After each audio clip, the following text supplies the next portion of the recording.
Hello friends, घनमूल के हम अगले क्वेश्चन को हल करेंगे, जिसमें हमारा अगला क्वेश्चन दिया गया है कि 9000 में किस प्राकृतिक संख्या का गुणा करें कि गुणनफल पूर्ण घन हो जाए। अब यह ज्ञात करने के लिए सबसे पहले हम 9000 का क्या कर देंगे, अभाज्य गुणनखंड। तो यहाँ पर जब हम 9000 का अभाज्य गुणनखंड करेंगे तो यहाँ पर देखेंगे ये अंत इकाई का अंक 0 है, तो यह पहले 2 से कटेगा, और जब ये 2 से काटेंगे इसको, तब देखिए हमें वैल्यू क्या प्राप्त होती है। ठीक है, 2 से इसे आप काटिए, तो यहाँ पर 2 से काटेंगे तो यह हो जाएगा, देखिए आपका क्या, यहाँ पर लिखेंगे 2 चौक 8, यह 2 पंजे 10 होगा, यहाँ पर 0 और 0। फिर इसको हम 2 से काटेंगे, और फिर जब हम इसे 2 से काटेंगे तो यह 2 दूनी 4 होगा, फिर यह 2 दूनी 4 होगा, 2 पंजे 10 और 0। फिर इसे हम 2 से काटेंगे तो यहाँ पर 2 लिखेंगे, यह 2 एक कम 2 होगा, फिर 2 एक कम 2 होगा, फिर 2 दूनी 4, यह 2 पंजे 10 हो जाएगा। फिर इसे हम देखिए 3 से काटेंगे, तो यहाँ पर 3 से काटेंगे तो यह हो जाएगा 3 त्रिका 9, फिर 2 बचेगा, 3 सत्ते 21, और फिर 3 पचे 15। फिर इसे हम 3 से काटेंगे तो यहाँ पर 3 लिखेंगे, यह 3 एक कम 3 होगा, 3 दूनी 6 होगा,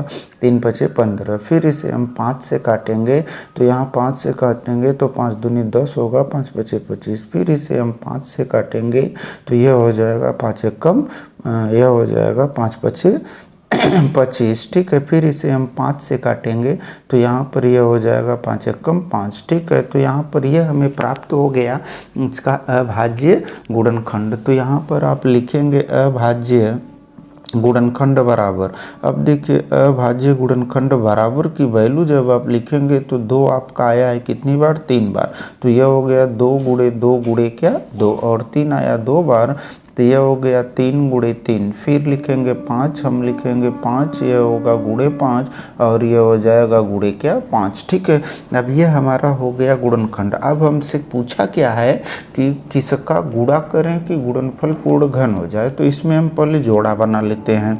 अब 3 अभाज्य गुणनखंडों का जोड़ा, यानी पहला जोड़ा यह हो गया, अब आपका दूसरा जोड़ा यह हो जाएगा। लेकिन जब आप इस कंडीशन पर आते हो तो यहाँ पर 3 की संख्या केवल कितना है, 2 है, लेकिन 3 होना कितनी बार चाहिए, 3 बार, तभी इसका जोड़ा बनेगा। ठीक है, तो यहाँ पर हमें 1 3 और चाहिए। अगर हम इसके साथ गुणे 1 3 और लिख देते हैं, यहाँ पर 3 लिख देते हैं, तो यह 1 2 और 3 हो जाता है, तो हम इसका जोड़ा बना सकते हैं। तो कहा है कि किसका गुणा करें कि गुणनफल पूर्ण घन हो जाए, तो हमें बाहर से किस संख्या का गुणा करना पड़ रहा है, 3 का। तो जब हम इसमें बाहर से 3 का गुणा कर देंगे तो जो हमें गुणनफल प्राप्त होगा वह गुणनफल हमारा कैसा हो जाएगा, पूर्ण घन हो जाएगा। तो यहाँ पर लिखेंगे हम, देखिए गुणा की जाने वाली संख्या, यह लिखेंगे गुणा की जाने वाली संख्या, और गुणा की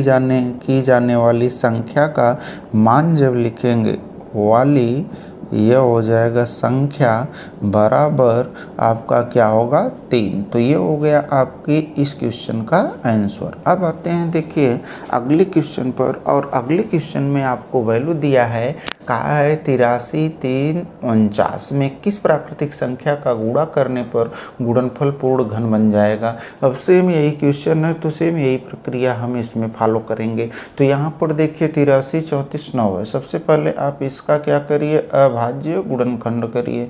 तो यहाँ पर यह हो जाएगा 83, यह हो गया 34, और यह हो गया क्या 9।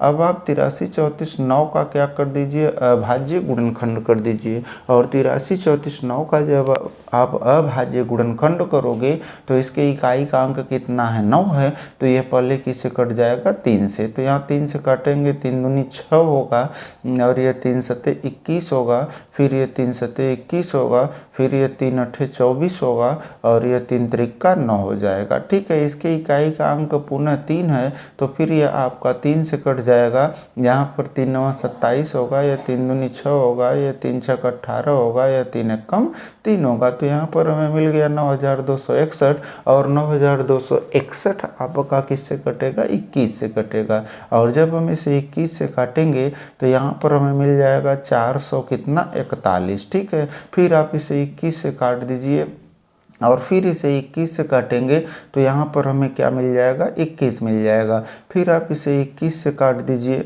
तो इसे 21 से काटेंगे तो यहाँ पर हमें क्या मिल जाएगा, 1 मिल जाएगा। ठीक है, अब यहाँ पर हम लिखेंगे इसका अभाज्य गुणनखंड, तो ये हो जाएगा अभाज्य गुणनखंड बराबर, अब देखिए अभाज्य गुणनखंड की वैल्यू आपकी क्या होगी, यहाँ पर हम लिखेंगे 3, ये हो जाएगा गुणे 3, अगला लिखेंगे गुणे 21, अगला लिखेंगे गुणे 21, अगला लिखेंगे गुणे 21। ठीक है, अब ये हो गया देखिए आपका मान। अब इसमें हम क्या करेंगे, 3 गुणनखंडों का जोड़ा बनाएंगे, और 3 गुणनखंडों का जोड़ा बनाएंगे तो यहाँ पर 21 में आपका यह 3 बार आया है, लेकिन यहाँ पर जो है यह 3 और 3 2 बार आया है।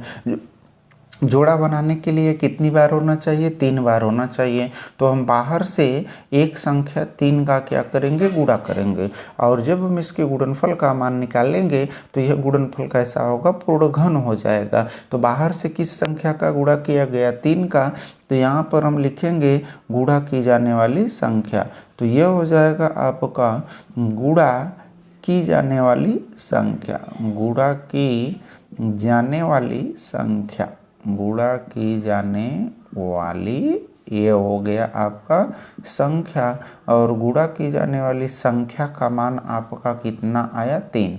ठीक, तो ये हो गया आपका इस क्वेश्चन का आंसर। तो इस तरह से आप क्वेश्चन को हल कर सकते हो, यानी यह ज्ञात कर सकते हो कि किसी संख्या में हम किस संख्या का गुणा करें जिससे हमारा जो गुणनफल हो पूर्ण घन हो जाए। तो इस क्वेश्चन को आप लोग अच्छी तरह से समझे होंगे, और इस प्रकार के क्वेश्चन को अलग से आप हल करेंगे जिससे ऐसा क्वेश्चन आपको हल करना आ जाए।